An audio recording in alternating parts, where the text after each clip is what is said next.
Et voici pour terminer la dernière artiste, Nénu, qui est photographe. C'est ça, Nénu ? Moi, je suis plus réalisatrice sonore finalement, et je fais de la photographie aussi. Voilà, parce que nous, sur notre fiche qui n'était pas à jour, on nous avait juste marqué photographe. Peux-tu donc nous décrire ton art, s'il te plaît ? Alors là, c'est une exposition qui s'appelle Errance, qui est faite de photographie argentique et d'une création sonore d'une vingtaine de minutes, 26 minutes. Et c'est accompagné aussi d'une vidéo de 3 minutes. Que tu as réalisé ?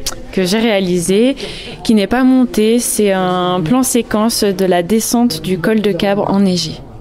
Donc ça reste dans du local. Voilà, c'est une exposition qui est plus proche du documentaire, d'une démarche documentaire, et oui, assez locale, parce qu'il y a des photographies qui ont été faites, prises à Aspres-sur-Buèche, la plupart dans le col de Cabre, entre du coup Aspres et Die. Voilà. Alors pour nos auditeurs qui n'ont pas la chance d'être sur le festival, est-ce que tu peux nous décrire par exemple une de tes œuvres, une des photos que tu as prises et qui te tient à cœur ? Alors l'une des photos qui me tient le plus à cœur, ce serait la photo de la démolition du relais Saint-Géraud, qui était un très grand bâtiment à Aspres-sur-Buèche, et qu'ils ont détruit pour faire un parking. Voilà. Et donc sur cette photo, on voit la pelleteuse, je sais pas comment. C'est ça, c'est une pelleteuse qui le bras, voilà, qui détruit le bâtiment.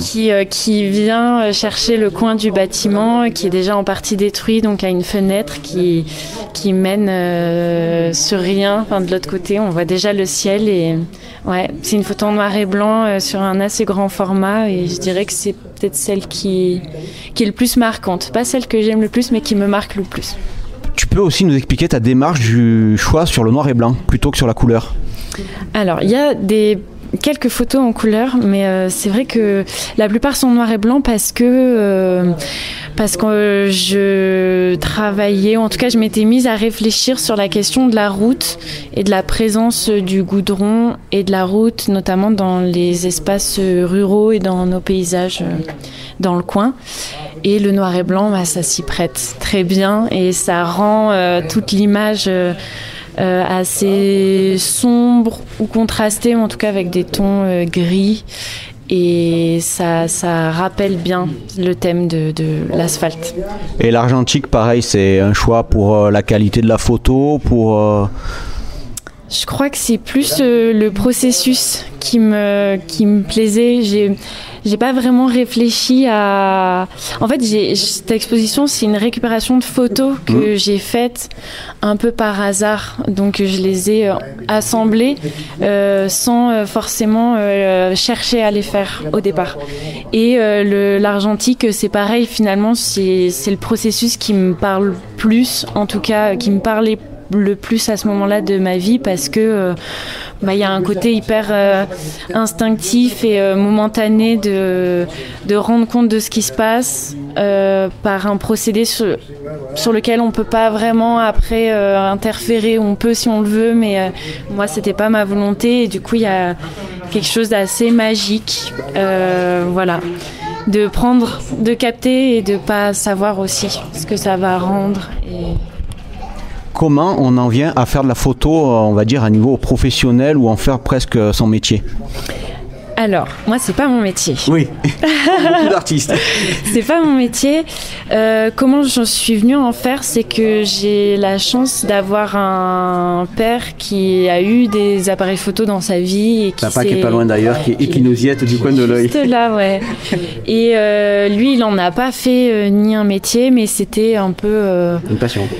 Une passion de jeunesse, et puis un espèce de passe-temps. Et au plus il y a de gens qui passent dans l'exposition, au plus je me rends compte que qu'il y a une certaine génération qui a vécu ce truc-là, de se faire ses laboratoires photos dans les toilettes, dans la salle de bain, un peu comme ça, de façon artisanale. Et du coup, moi, j'ai piqué son appareil photo pour prendre des photos, et toutes les photos d'ailleurs ont été prises avec C'est un peu ce qu'on disait avec d'autres exposants qui font de la photo sur Serre-les-Arts, c'est que numérique, souvent on fait 1000, 2000 ou 3000 photos et qu'à la sortie, on prend même pas le temps de les trier. Et, alors qu'avec l'argentique, réellement, on en extrait le meilleur. Ouais, et puis j'aime bien de se dire qu'après, t'as tout un processus d'aller les développer, de faire les tirages. Tu le fais toi-même, le développement ?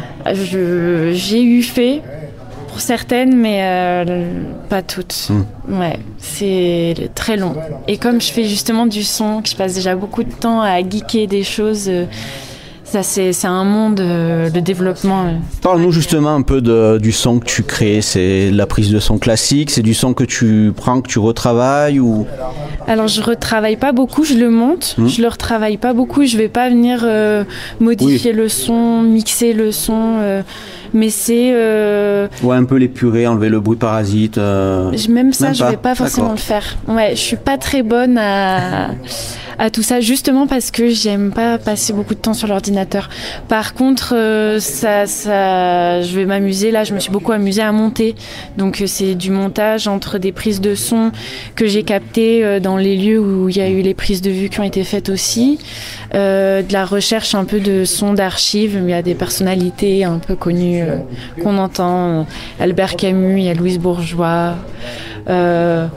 Voilà, et puis des moments de vie qui sont enregistrés, des paysages sonores. C'est un gros mélange. Il y a de la musique aussi. C'est un gros mélange, une création sonore qui raconte une histoire, une réflexion sur l'errance. Sur ce que... Tu veux que je te détaille un peu l'errance ? Tout à fait. On est dans le sonore, autant en profiter. Ouais. Sur ce que c'est, parce que je pense que ces photos, elles viennent de moments d'errance personnelle et qui m'ont amené à réfléchir un peu plus à ce que c'était et est-ce qu'on peut parler d'une errance collective avec toutes les questions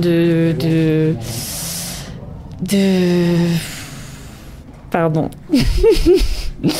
Avec tout ce qui est lié aux questions environnementales, à comment est-ce qu'on abîme les paysages. C'est un peu ce qui ressort tout à l'heure. J'étais en train d'interroger Christelle en bas qui justement avec des objets de récup leur donne une deuxième vie. Et on parlait de ça aussi, de la surconsommation.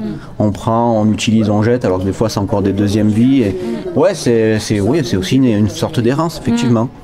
Et là, c'était une période où moi, je me rendais compte que je traversais tout le temps les paysages parce que j'étais beaucoup en voiture, beaucoup entre différents espaces et je me disais, mais c'est dingue, on est dans des milieux ruraux, dans des espaces ruraux et en fait, finalement, moi, comment je les utilise ou comment je me déplace à l'intérieur de ces espaces, c'est tout le temps, ou en grande partie via la route et de façon assez rapide et...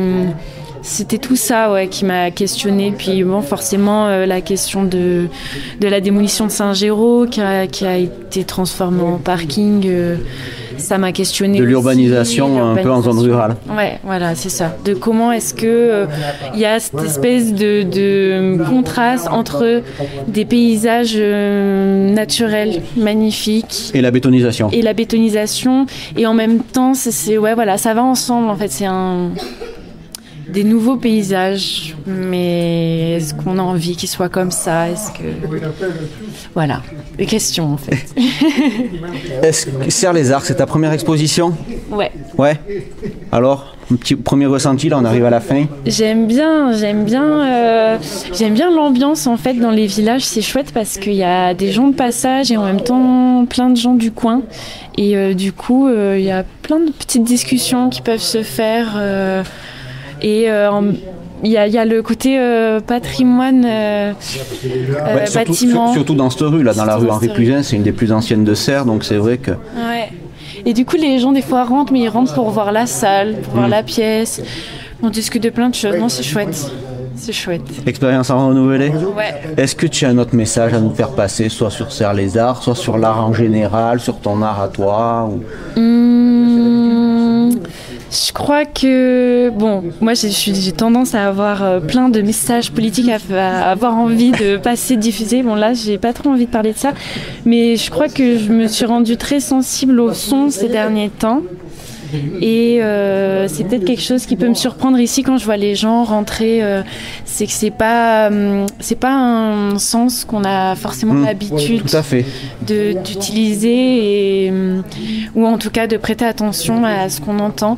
Et je crois que dans justement notre coin, qui est ce milieu rural, de prêter attention à ce qu'on entend. Au bruit qui nous entoure. Au bruit. Tout est une question de fréquence de toute façon. Donc, et de mieux écouter. Mieux écouter ce qui se passe autour de nous. Et mieux s'écouter nous-mêmes aussi. Voilà. Ce sera le mot de la fin. Ouais. Merci beaucoup, Nénu. Merci. À bientôt, au revoir.